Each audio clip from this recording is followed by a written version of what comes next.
It's the Ralph Nader Radio Hour. Stand up, you've been sitting way too long. Welcome to the Ralph Nader Radio Hour. My name is Steve Scrovan, along with my co-host David Feldman. Hello there, David. Hello there. I did a little Marty Allen there. I just jumped right into Marty Allen for all you people who are not very young. And we also have the man of the hour, Ralph Nader. Hello, Ralph. Hello, everybody. Again, this is a unique program for listeners. Yes, if we had to make a list of the people who have profited off Donald Trump's presidency, we'd be here for a while. For some, they got financial gain, others political power, or a boost to their careers. One man on that list saw his public image go from walking punchline to elder statesman, and that was President George W. Bush. What a gift Donald Trump was to George W. Bush. I'll bet Bush never dreamt that he would see someone be worse at being the president within his lifetime. Donald Trump has played a convenient rodeo clown for the presidency, distracting the American public from the atrocities of administrations past. So what is George W. Bush's true legacy? Well, if you ask our guest, Stephen Markoff, Bush's legacy is a whole bunch of crimes. And we'll be discussing Mr. Markoff's book, The Case Against George W. Bush, which lays out the case for 3 crimes that he alleges Bush committed during his presidency. Then, if we have time, Ralph will answer some more of your listener questions. As always, we will check in with our corporate crime reporter, Russell Mokhiber. But first, let's put George Bush on trial. David? Stephen Markoff is the founder of several public service educational websites, including procon.org, which is incredible. And he's the author of The Case Against George W. Bush. Welcome to the Ralph Nader Radio Hour, Stephen Markoff. Good morning. Thank you, David.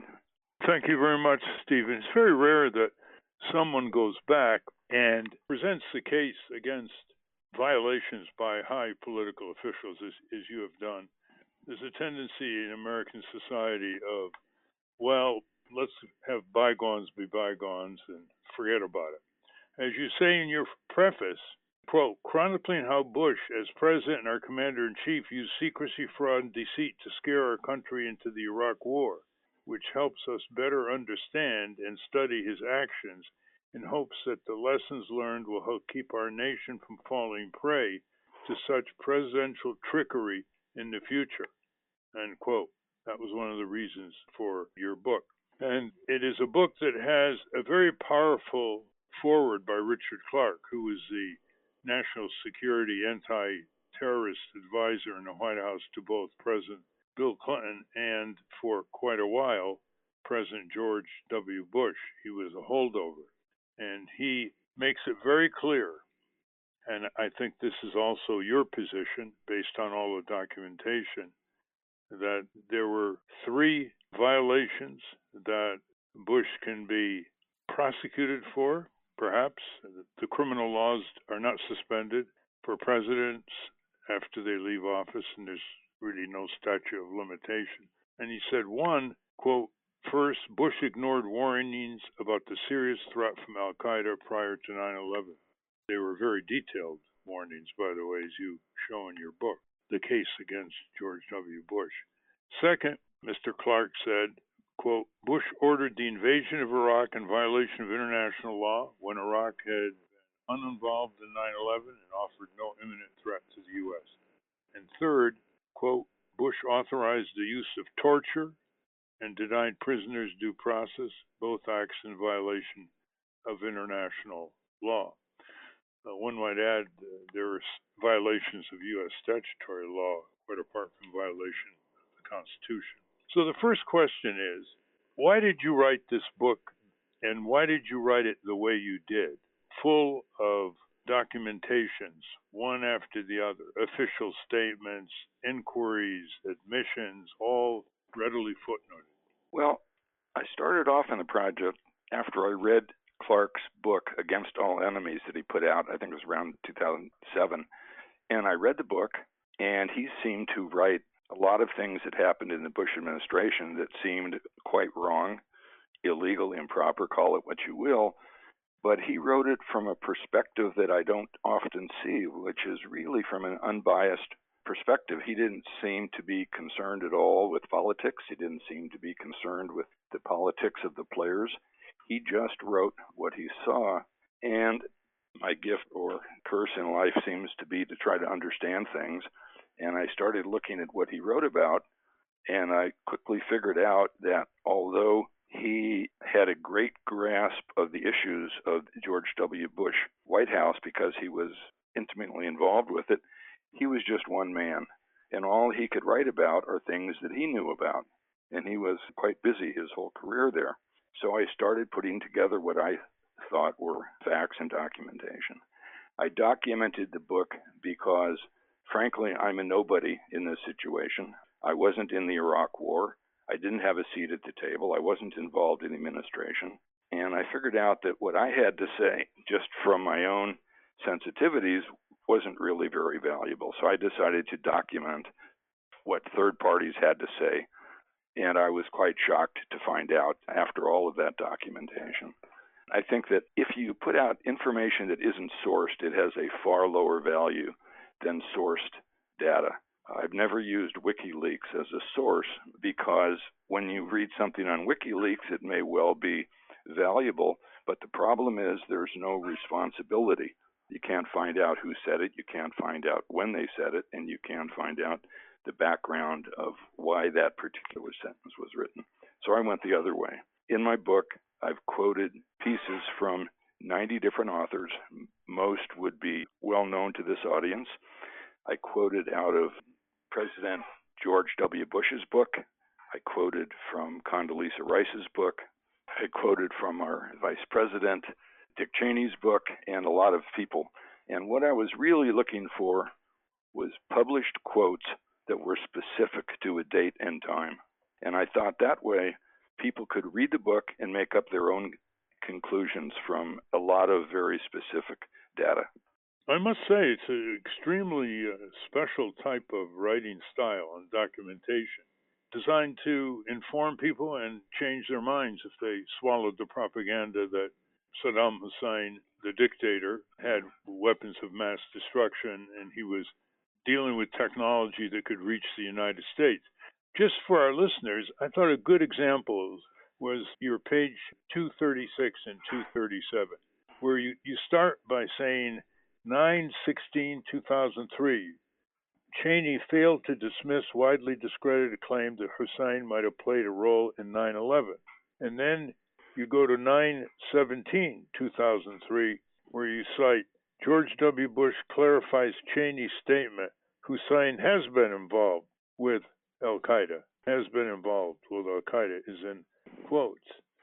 And then you go to 9/25/2003 with the title, White House concocted faked letter showing Iraq Al-Qaeda link to 9/11 attacks.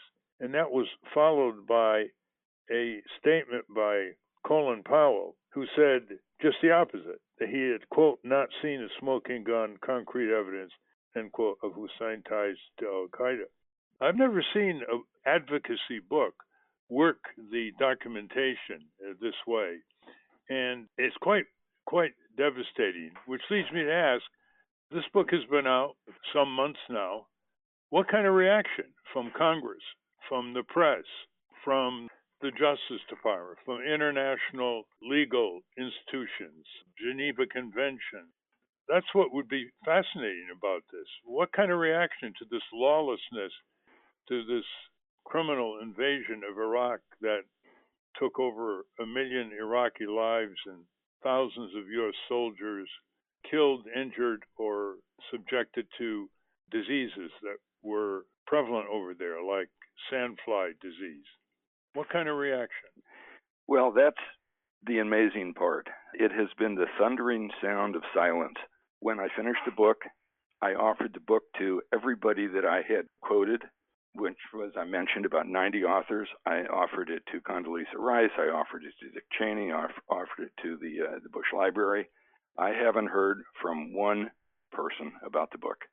The initial run was 3,000 first editions. I think we're just about sold out and going into a second edition.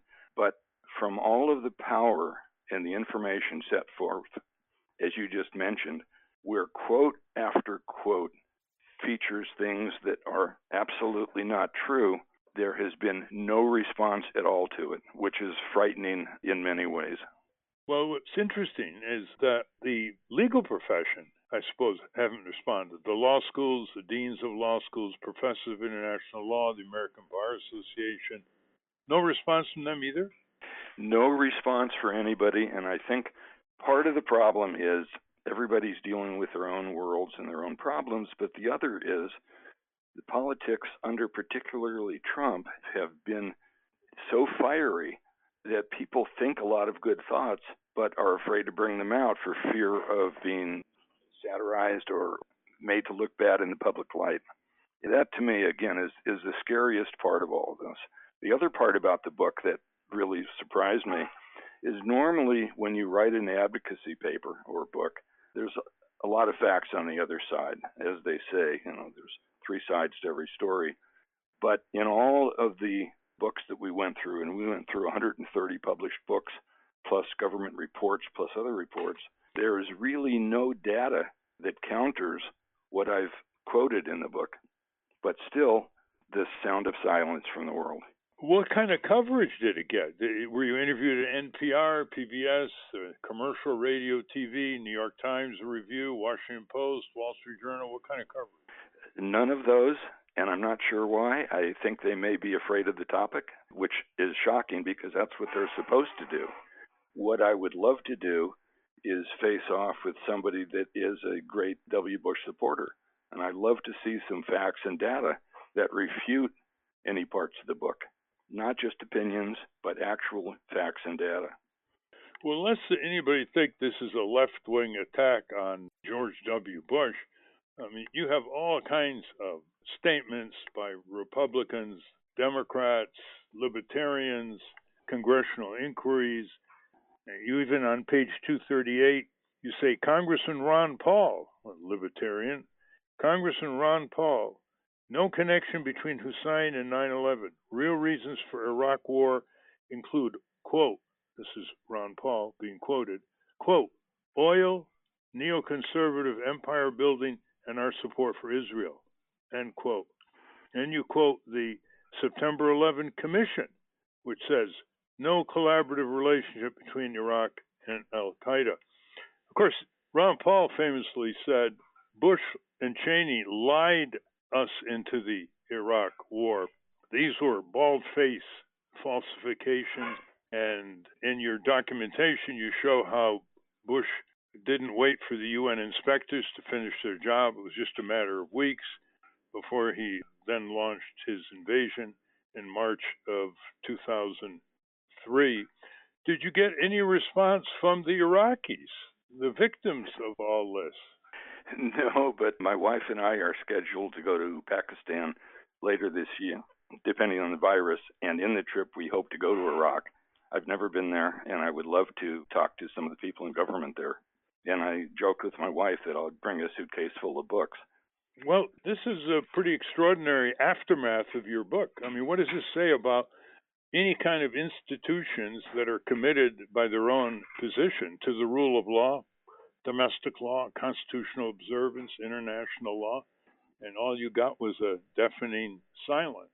I thought it was interesting yesterday when I happened to check Fox News regularly, and one of the feature stories was why Biden's dog had bitten two people, that it showed there were problems in the White House of pressures and emotions. And of all of the pressures that we have and the problems we have in this country and internationally, that they're talking about why a dog bit somebody, I thought was emblematic of really a lack of seriousness in presenting real people's problems to real people. Well, it certainly reflects an amazing decay, because usually in the past, like on the Vietnam War, there are mavericks in Congress, Senator Wayne Morris, for example, and others who would speak up early, stand tall, challenge Lyndon Johnson. Nobody in the Congress? Nobody in the Congress. I would love to be challenged by a member of Congress. I would love to be challenged by a member of or friend of the George W. Bush administration or anybody, because I've documented virtually everything on the path of these three crimes. Well, for example, on page 284 in your book, you cite January 13th, 2005, the federal government's own National Intelligence Council's report.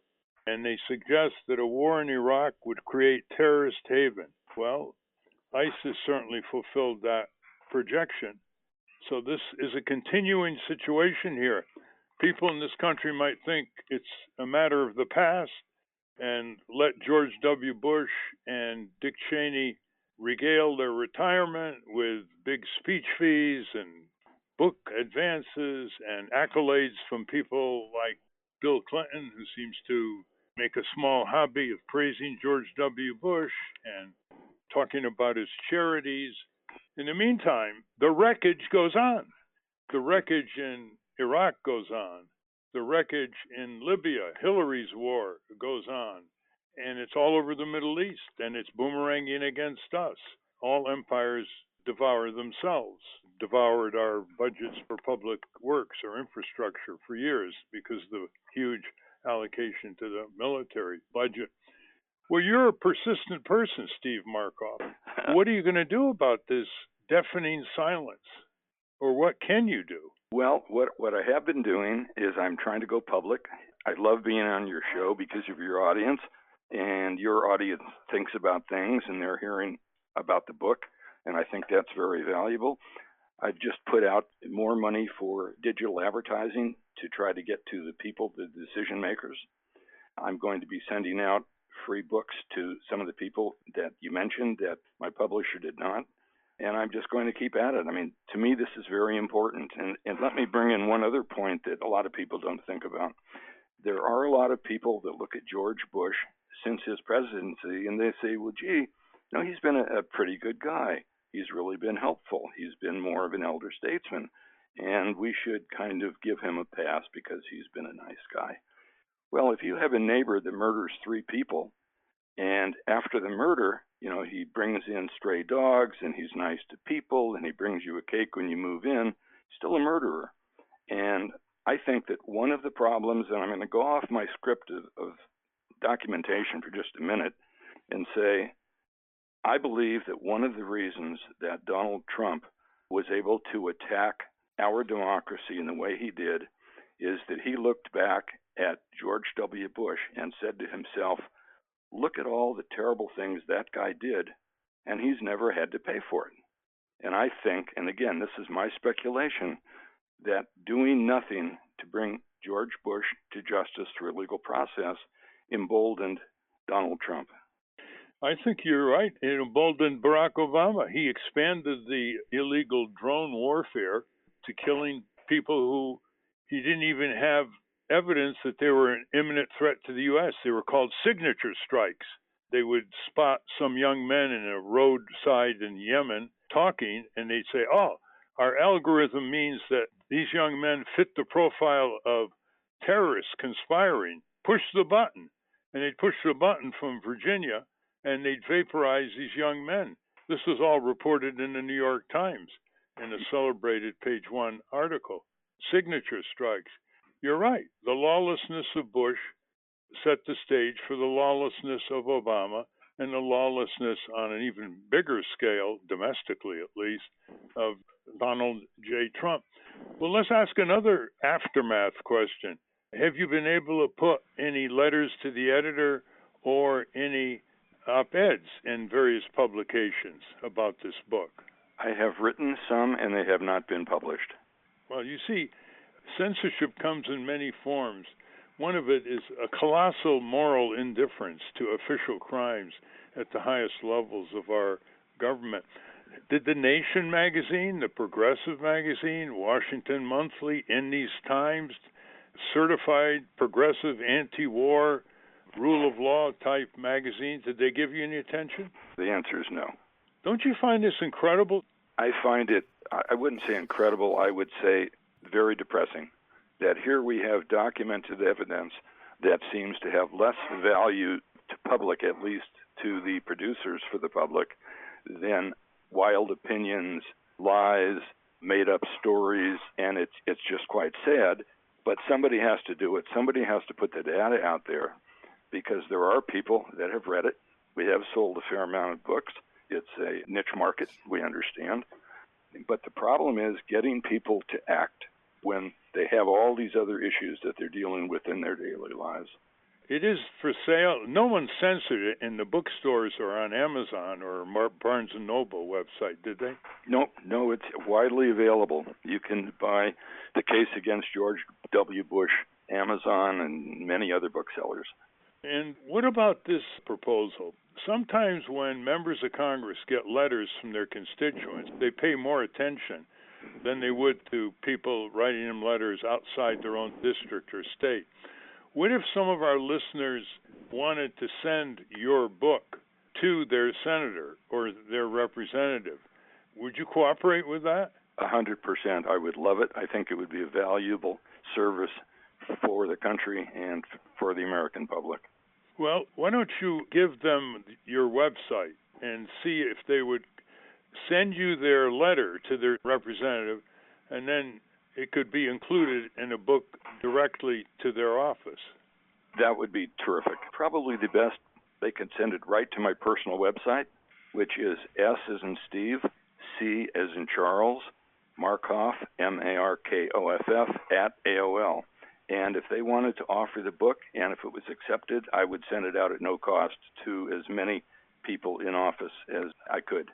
Well, that's a very important invitation, listeners, but it would be good if you conveyed some words to your senator about the book, about what you want the Congress to do, to reopen hearings, whatever, just so when your senators and representatives get these books by Steve Markoff, The Case Against George W. Bush, they'll think it came as it did come in a personal way, not simply requesting Steve to send a book. So send a paragraph or two to this website and say it again, Steve, slowly. My email is S as in Steve, C as in Charles, Markoff, Markoff at AOL.com. And you'll do this for the listener at no cost. At no cost. Now, I wanted to take this opportunity, Steve, to have David Feldman read a letter from Tomas Young, who was the severely injured veteran from Iraq War, sent there by Bush and Cheney, and became the subject of the celebrated documentary produced by Phil Donahue called Body of War. And just before Thomas died, after agonizing pain and multiple operations and trying to be an advocate for peace at public gatherings, he wrote a final letter on March 19th, 2013, to George W. Bush and Dick Cheney. It was written in ways that would certainly get to their offices or to other addresses so that they couldn't say they didn't get the letter. And it was also given some media treatment so that it would have been picked up by Bush and Cheney's secretariats. This letter that David is going to read, I think, drives home the emotional intelligence, the moral claim, in addition to the deadly casualties and destruction of an entire nation of Iraq. And this letter received no acknowledgement and no response from either George W. Bush and Dick Cheney. David, can you read this, please? Yes. This is a letter, Tomas Young's letter to Bush and Cheney, the last letter to George W. Bush and Dick Cheney from Tomas Young. I write this letter on the 10th anniversary of the Iraq War on behalf of my fellow Iraq War veterans. I write this letter on behalf of the 4,488 soldiers and Marines who died in Iraq. I write this letter on behalf of the hundreds of thousands of veterans who have been wounded and on behalf of those whose wounds, physical and psychological, have destroyed their lives. I am one of those gravely wounded. I was paralyzed in an insurgent ambush in 2004 in Sadr City. My life is coming to an end. I am living under hospice care. I write this letter on behalf of husbands and wives who have lost spouses, on behalf of children who have lost a parent, on behalf of the fathers and mothers who have lost sons and daughters, and on behalf of those who care for the many thousands of my fellow veterans who have brain injuries. I write this letter on behalf of those veterans whose trauma and self-revulsion for what they have witnessed, endured, and done in Iraq have led to suicide, and on behalf of the active duty soldiers and Marines who commit, on average, a suicide a day.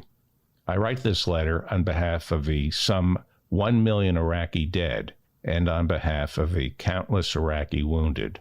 I write this letter on behalf of us all, the human detritus your war has left behind, those who will spend their lives in unending pain and grief.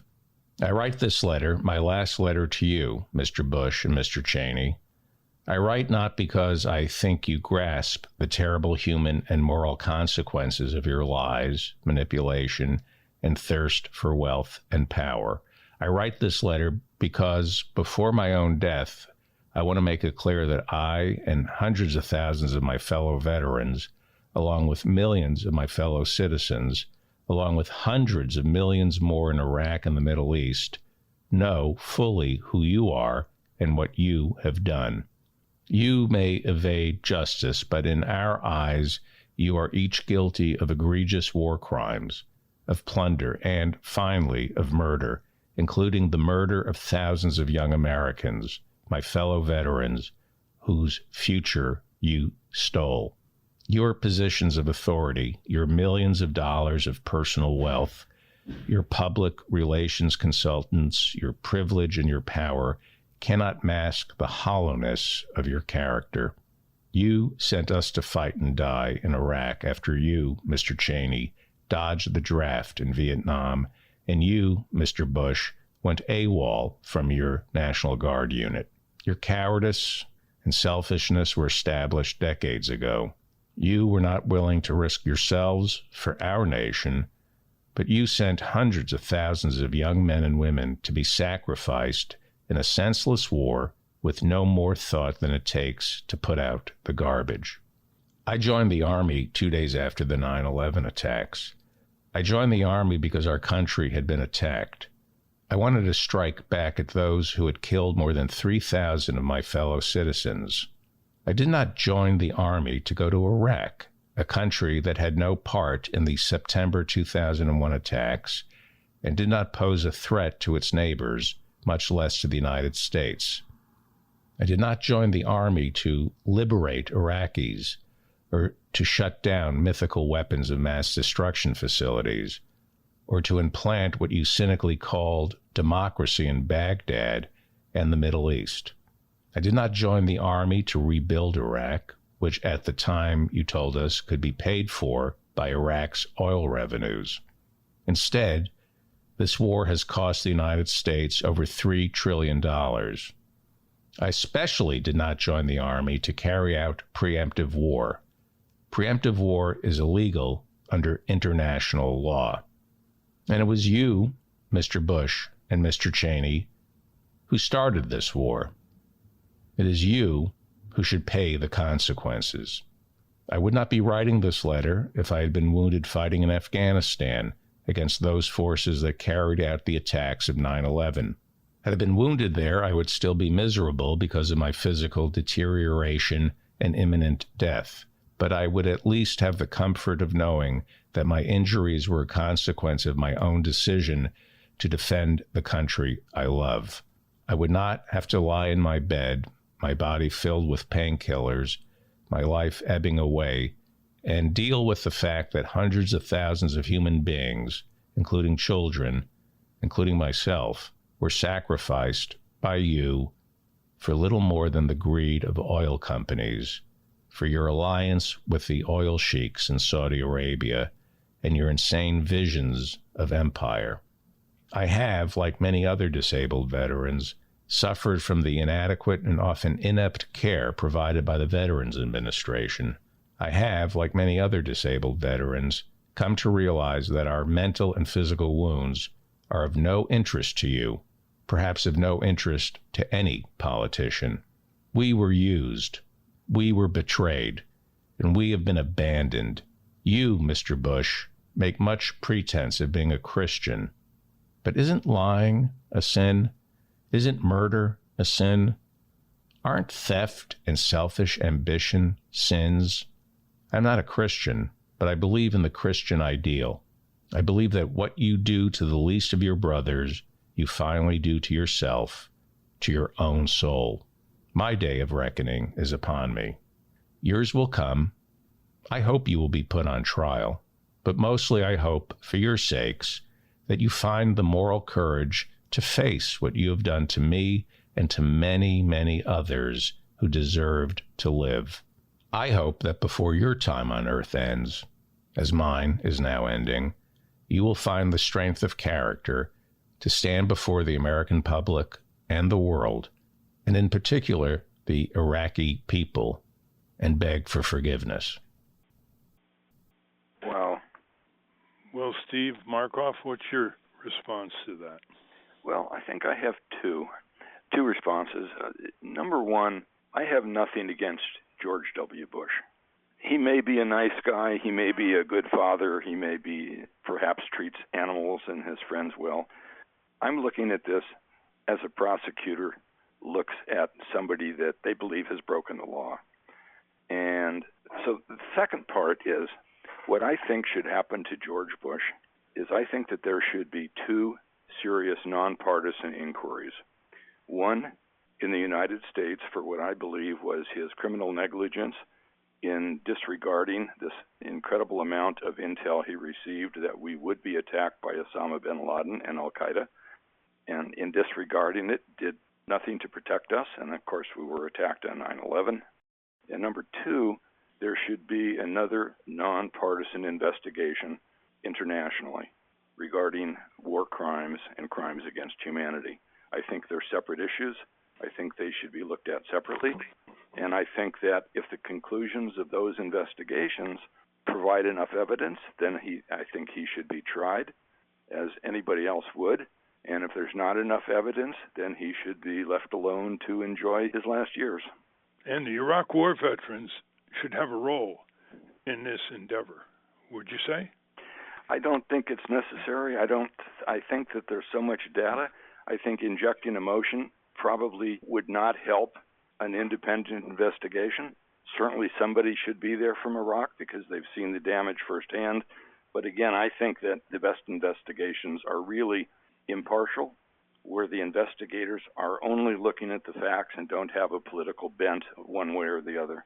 I was mentioning that in building up the public opinion necessary for doing what you're suggesting, the Iraq war veterans should be in the forefront because they speak truth to power from their own experience and the loss of their comrades.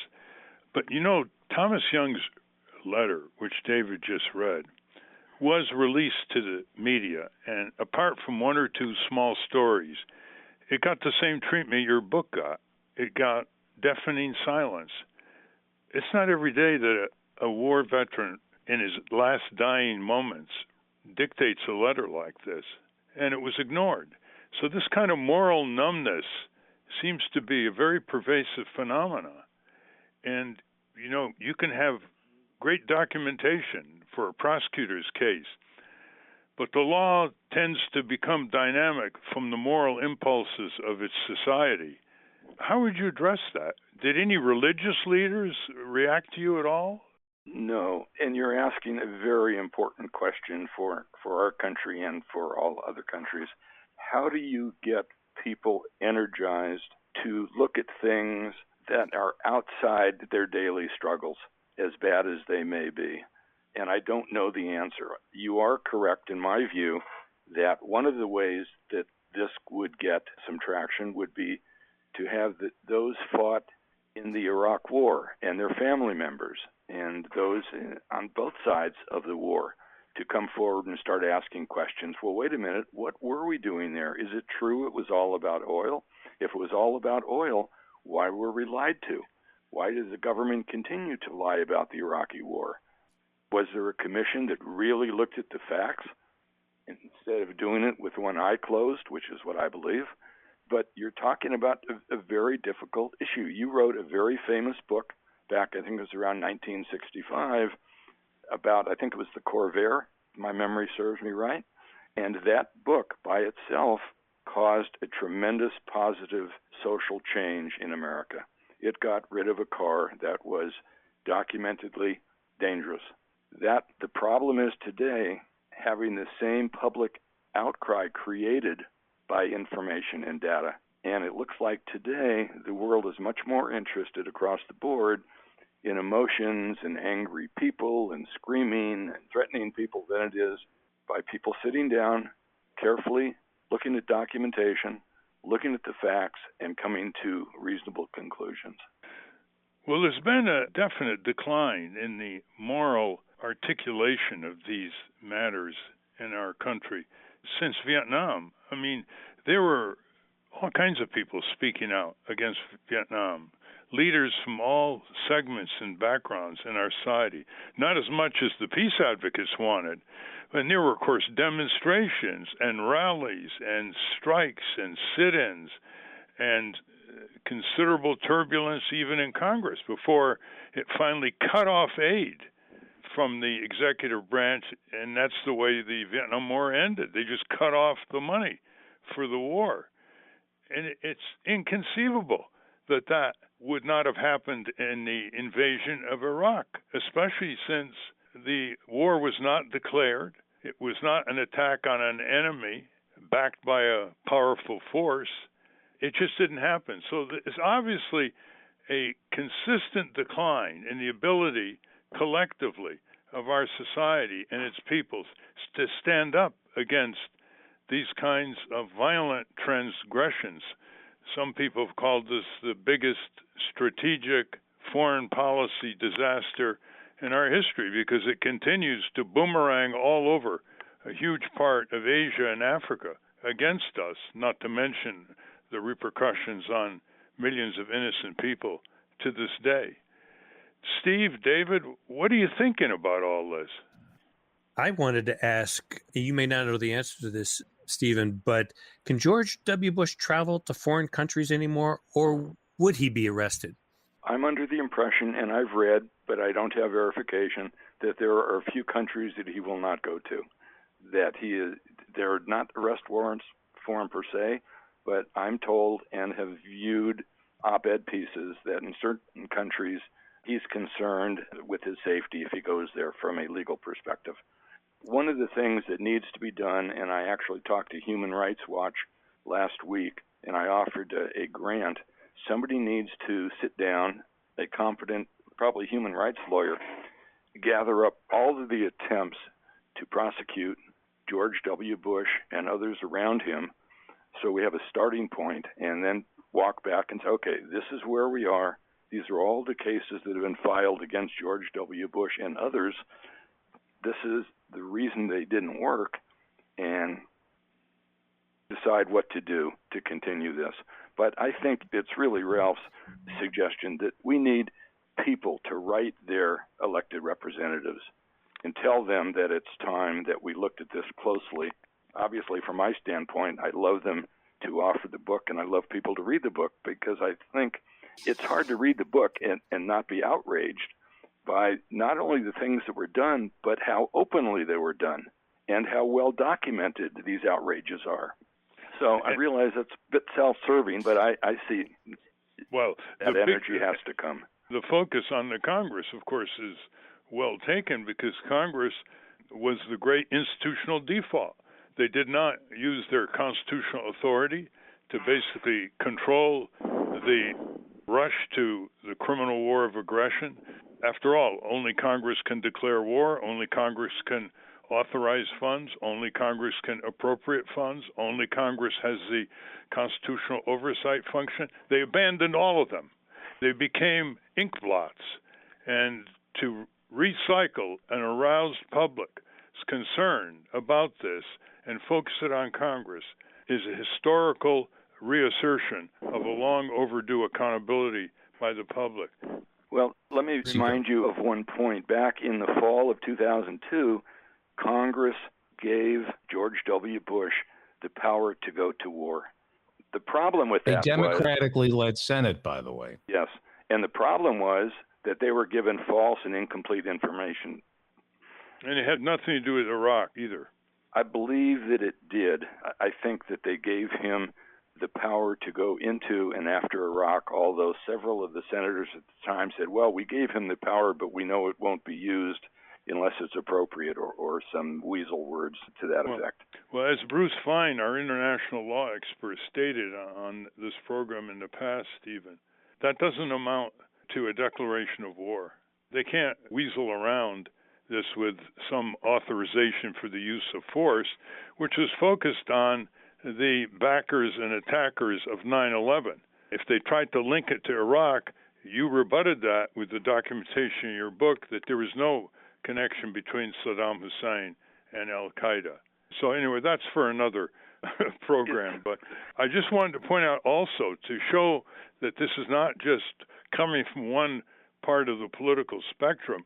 Judge Napolitano, who is the regular legal contributor on Fox News, a former state judge, and the author of many books on constitutional law, which he has taught, stated publicly that during the Obama administration, he said, what is the Justice Department waiting for? They should be pursuing George W. Bush and Dick Cheney with criminal prosecution for their criminal invasion of Iraq.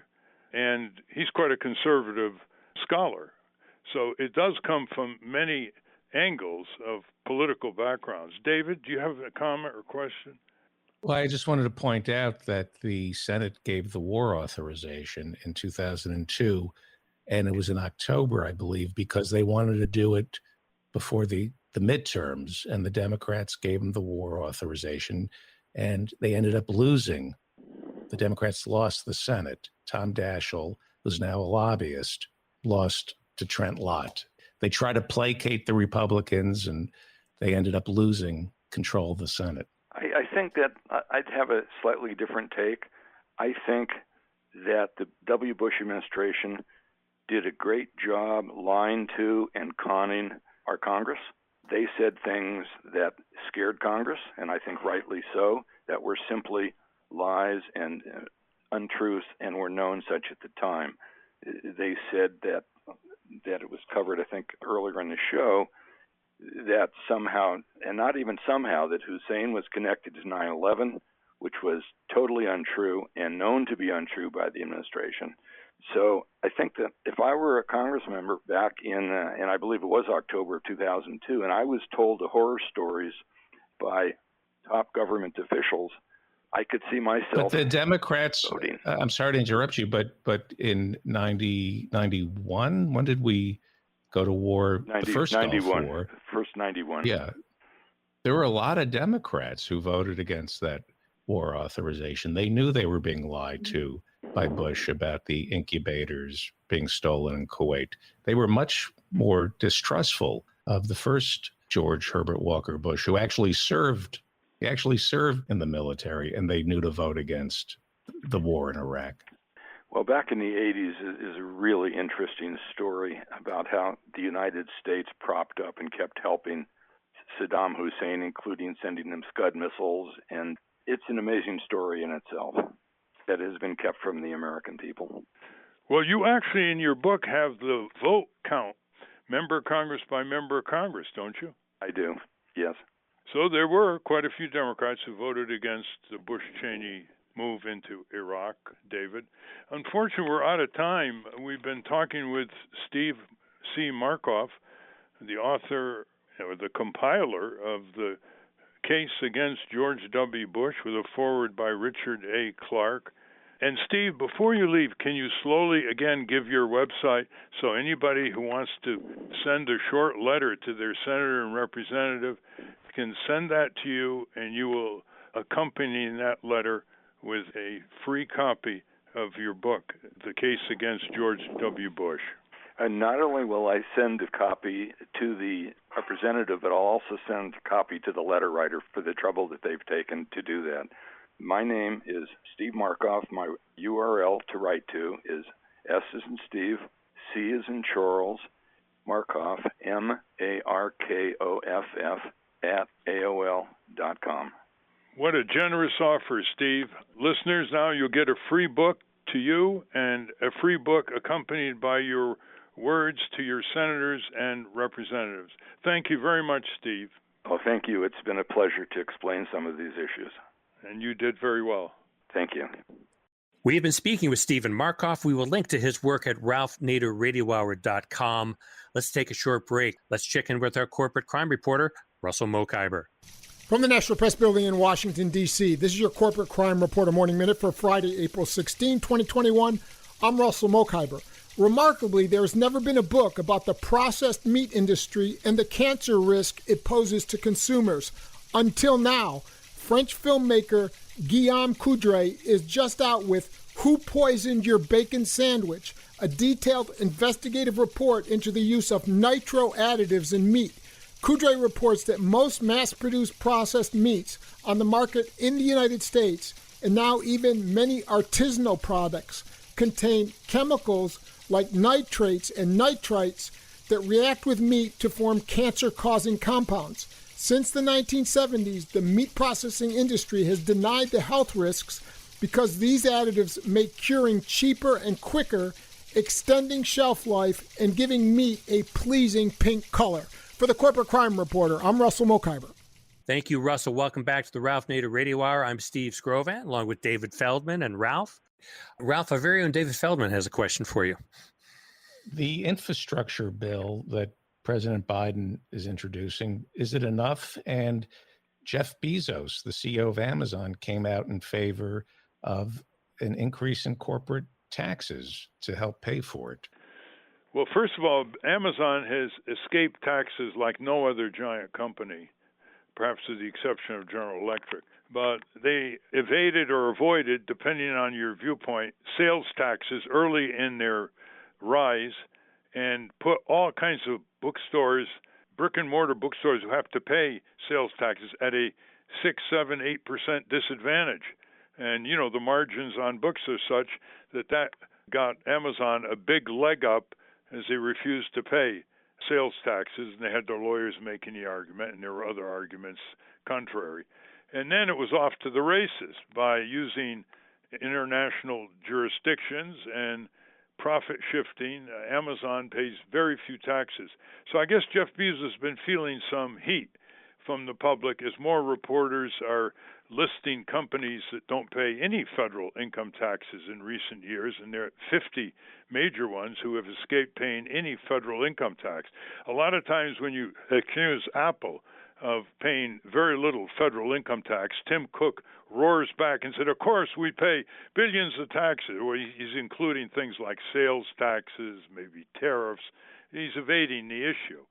So I suppose Bezos wanting more infrastructure for his airplanes and trucks and internet sales practices, he said, well, I better come out and support this, because why not have the taxpayer pay for this infrastructure? It'll just make Amazon more profit. Janet Yellen, the Secretary of the Treasury, she used to be head of the Federal Reserve, is suggesting that there would be some kind of international baseline tax for corporations to prevent companies from trying to compete with the countries competing with each other to bring corporations, but by giving them tax breaks. Well, that's a good idea, but there are tax havens like Ireland, Luxembourg, and various islands who will never agree to that. And so there'd have to be sanctions imposed by the large countries that would have agreed to that. But her number is too small to begin with, and I don't think it's going to go anywhere. It's much better for Janet Yellen to push for a financial transaction tax, which could raise $350 billion nationally, a very tiny sales tax, less than 0.5% on all of these trades of stocks, bonds, derivatives, whirling through the electronic world that don't pay any sales tax, while people go into stores and pay 6, 7, 8% sales tax on necessities and wants of life. It's pretty severe double standard, and I think she needs to lend her prestige and powerful position behind that. There's already a bill in Congress by Congressman DeFazio and others. Bernie Sanders supports it. Elizabeth Warren supports it. But it needs some Biden administration push. Biden announced a great fanfare, and the press swallowed it, a $2.3 trillion infrastructure bill. But it was over 8 years. So if you divide it by 8, that's less than $300 billion a year. In a $21 trillion economy, that's not much of a job-producing budget. $300 billion a year. Does anybody know how much a major bridge costs, for example, these days? And I'm trying to advise the press not to be so gung-ho over the number, because the Republicans want to take advantage of the number without saying that it's spread out over 8 years and it's financed over 14 years, long after Biden leaves the scene. We need to ask ourselves, how much do we want to invest in the next 2 or 3 years? And it's an investment.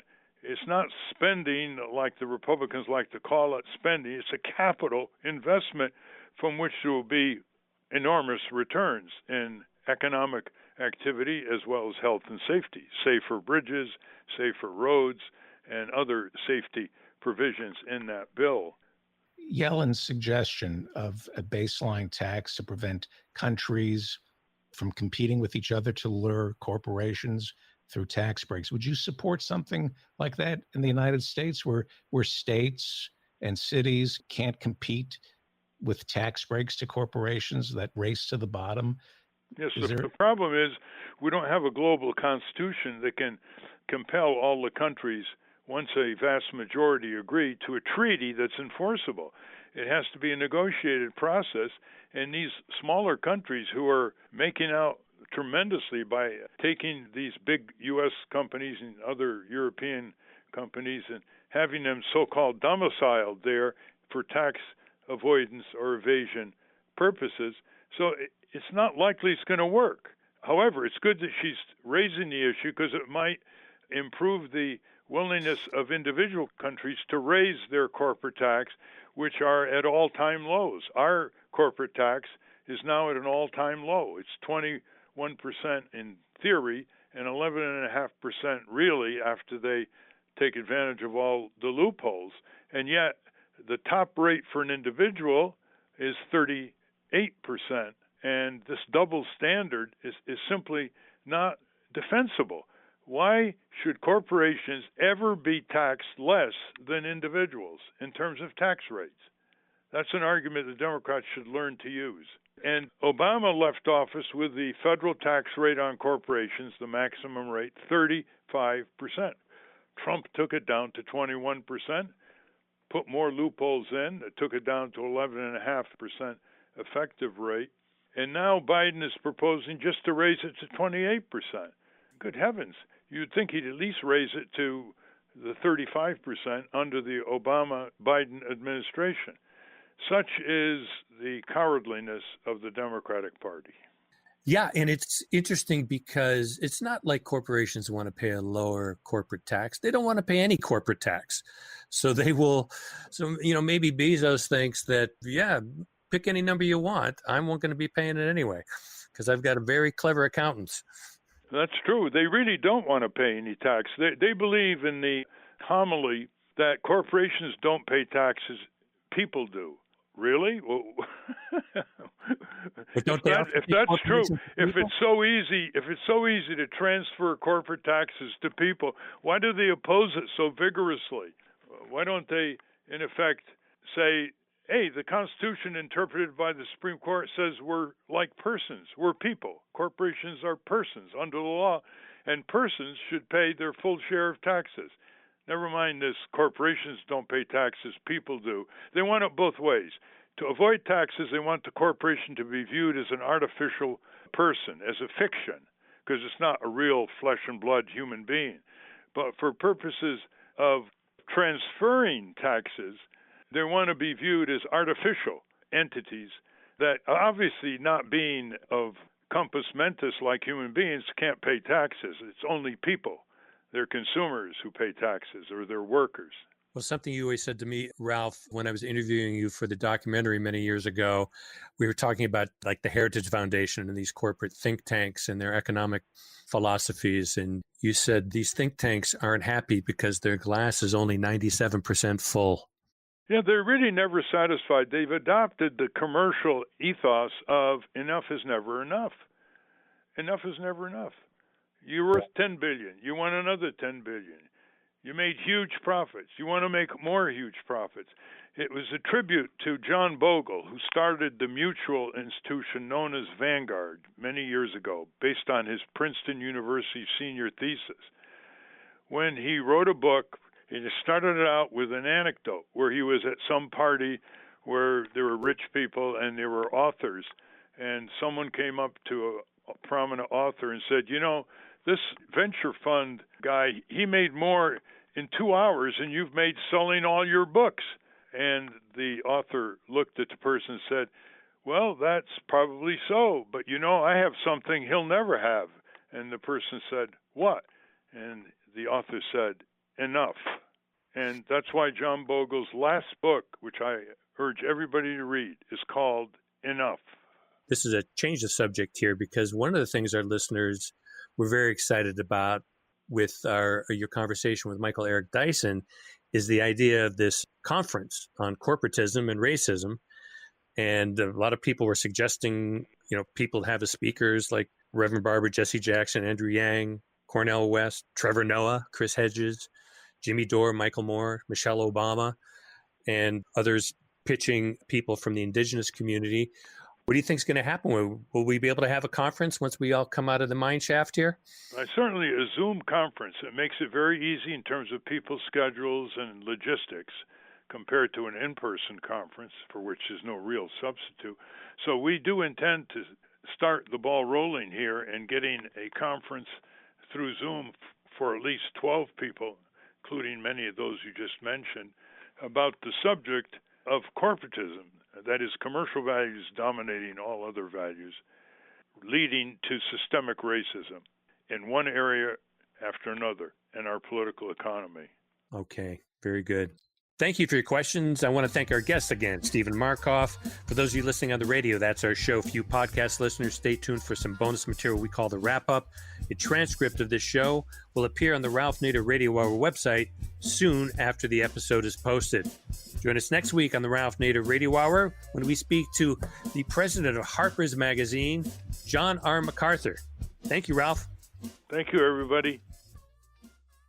Hi, this is Jimmy Lee Wirt, producer of the Ralph Nader Radio Hour, and welcome to the Wrap-Up. First, enjoy these extras from our conversation with Stephen Markoff. I just wanted, if you have an extra minute here, I just wanted to ask one more thing. Mm-hmm. You know, David and I are writers, and so we have literary imaginations. They're not really, and we're not legal minds.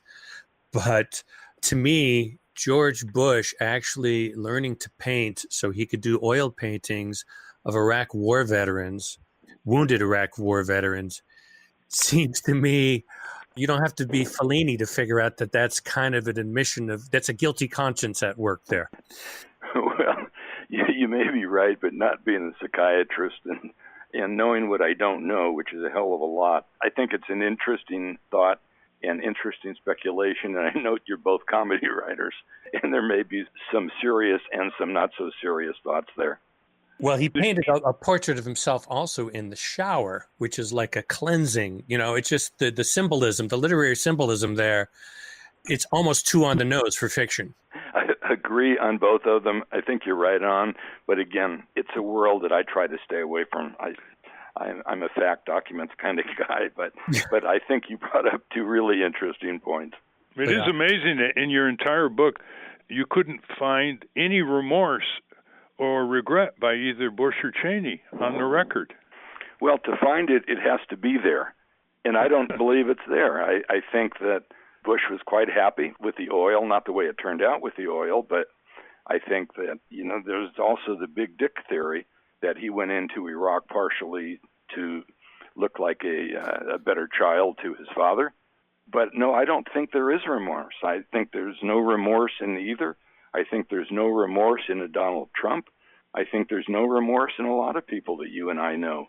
Or they look at us and they think that we're silly or misguided or God knows what. No, I don't think it was ever there. And I think the closest might be the suggestion that of why he's painting wounded in Iraq. maybe that's a subconscious remorse, but if it is, I don't think, frankly, the W knows about it. One last suggestion Sure. that might produce a little news item.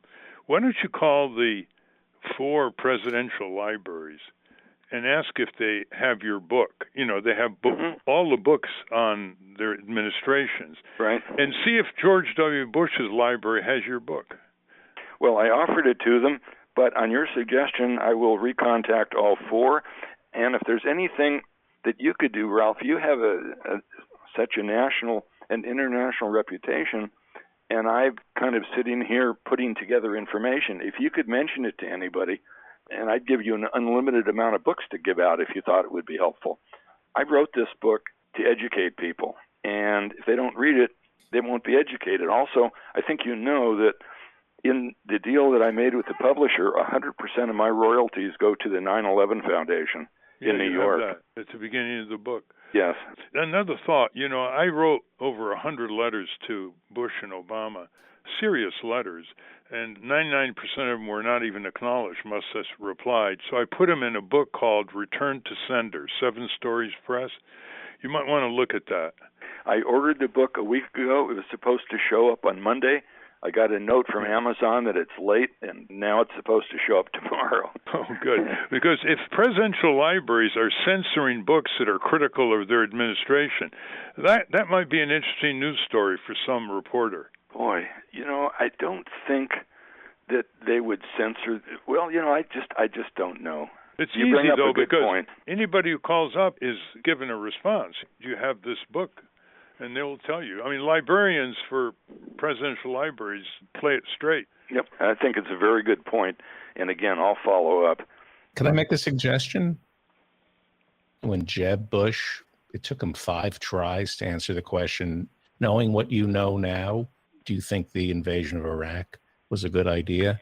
I think that's a perfect question to keep asking Republicans. And I thought the one thing that I liked about Trump in the 2016 debates with Jeb Bush almost made it unsaid, settled law that the invasion of Iraq was a mistake. Nobody would go so far as to say, yes, it was a mistake, but they pretty much agreed implicitly that it was a mistake. And I think that question needs to be asked over and over again, knowing what you know now. Should we have gone into Iraq? That's a great question to ask. Well, it is, but I've asked that question a lot to a lot of people, and what I get from the right is, oh yeah, I don't think we should have done that, but we need to move on. Yeah. I've heard that over and over and over. I asked that question of Condoleezza Rice in an open public dinner in Berkeley. I said, do you have any regrets about how it turned out? And she said, well, I think about it every day. Every day I think about it. And then she gave me the arc of history. You know that one. Yes. Well, Condoleezza Rice doesn't come out well in what I wrote. There's this 13-page addendum to a memo that she wrote that I put in the book that is it is so bizarre. Just bizarre. But, And then you get people like Bill Kristol, who invented the invasion, who says, well, if they had done it right, it wouldn't have been a mistake. Right. Yeah, if we would have had 1 million people in Vietnam instead of just 500,000, everything would have been fine. Yeah. Anyway, well, this is very good, Steve. To be continued. I appreciate the time and the exposure. And by the way, you should get interviewed by Chris Hedges. He would have no hesitation interviewing you. We'll ask Chris to call you. Oh, that would be fabulous. Okay. Thank you very much, gentlemen. Bye-bye. And now Ralph answers some listener questions. All right, let's do some listener questions. David, why don't you do the honors? This one comes to us from David Morse. He says, I was an electrical engineer at Indian Point, and I've spoken at several NRC public hearings. In order to replace the baseload 2000 MW from Indian Point, the state could have used renewables, but the sad fact is they didn't. Instead, they built the CPV Valley natural gas plant and the Cricket Valley gas plants, which only provide about 50 jobs each, if that. The Cuomo aide, Joe Percoco, was convicted for taking bribes over CPV. If the state had chosen to use renewables, for example, by installing a 1.9 million 5 kW residential solar installations, or equivalent in public facilities or community solar, this would have provided jobs for hundreds upon hundreds of my former colleagues, many of whom are electricians and mechanics well suited for this kind of job. There were no such actions taken. Thank you, David. I've followed the Indian Point nuclear power plant situation over the years. I actually had a press conference with some prominent people, including the former Prime Minister of Japan, who's going around the world assailing nuclear power and pushing renewable energy. But I wasn't aware of your valiant work and those of your colleagues. Certainly, Indian Point is scheduled to have all its plants closed. One of them is open now in a year or two. And I haven't read anything in the newspapers about how they're going to make up 2,000 megawatts other than conservation, efficiency. So the fact that you all were thinking of a job-producing renewable energy alternative is very, very useful for those of us who are arguing against retaining nuclear power plants that are now aging around the country. And they're being justified because the question, well, what are we going to do about the electricity that will no longer be generated for homes and businesses? Well, you've provided the answer.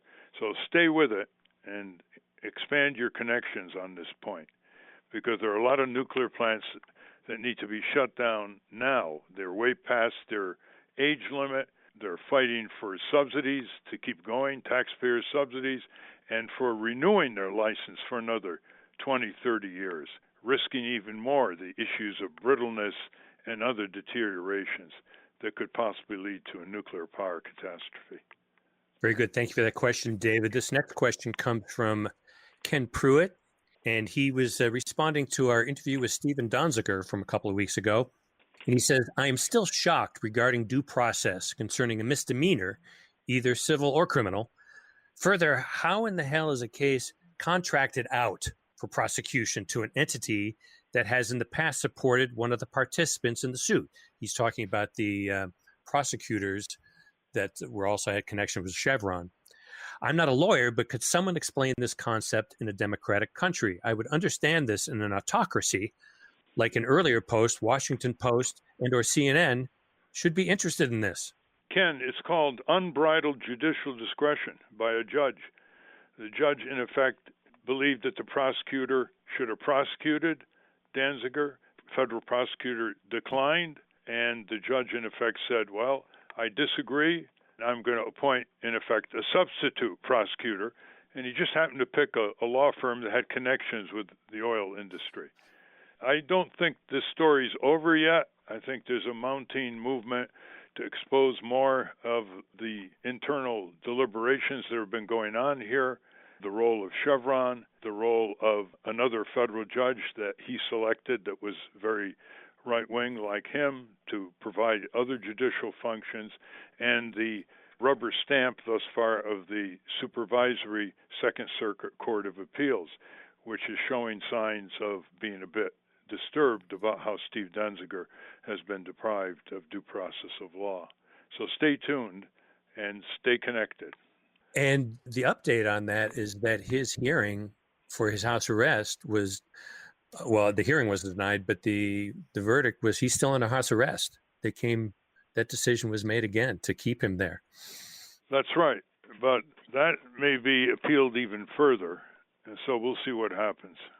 I think the press got to pay a little more attention to this, Steve and David, because the New York Times covered this story up until a few years ago and then dropped it like a hot potato for some reason. 60 Minutes had a segment on it in 2009. And then with all the allegations against Steve by Chevron about what happened or didn't happen in Ecuador, the press sort of backed off. It became he said, they said, and it was very complicated and time-consuming, and they stopped covering it. And the public's paying the price, because if corporations are allowed to do what Chevron is doing to a human rights environmental lawyer in cahoots with a very sympathetic judge, even against the wishes of prosecutors that don't want to prosecute this, then you can see other critics of corporations will have to confront similar situations where corporations start pushing the envelope again and again with all their autocratic power and influence over the public sector. Well, certainly our listeners were outraged by it, according to the comments that we're receiving on our various platforms. And Ralph, we've gotten a lot of questions about Medicare Advantage, Medicare Disadvantage, and we're going to answer those. Tell everybody in what context we're going to do that. Well, in a very few short weeks, Dr. John Gaiman, who's been on this show several times, is coming out with his latest book titled America's Mighty Medical Industrial Complex, Negative Impacts and Positive Solutions. He is a big advocate of single-payer, full Medicare for all, everybody in, nobody out, more efficient, more life-saving, better outcomes and less aggravating in terms of not getting all those long bills. So in the process of our interviewing him, I'm going to put some of your questions, which we have received, to him and have him answer it, since he's the expert. And that's a wrap. Join us next week for a lively discussion with the president of Harper's, John R. MacArthur. Until next time. Stand up, you've been sitting where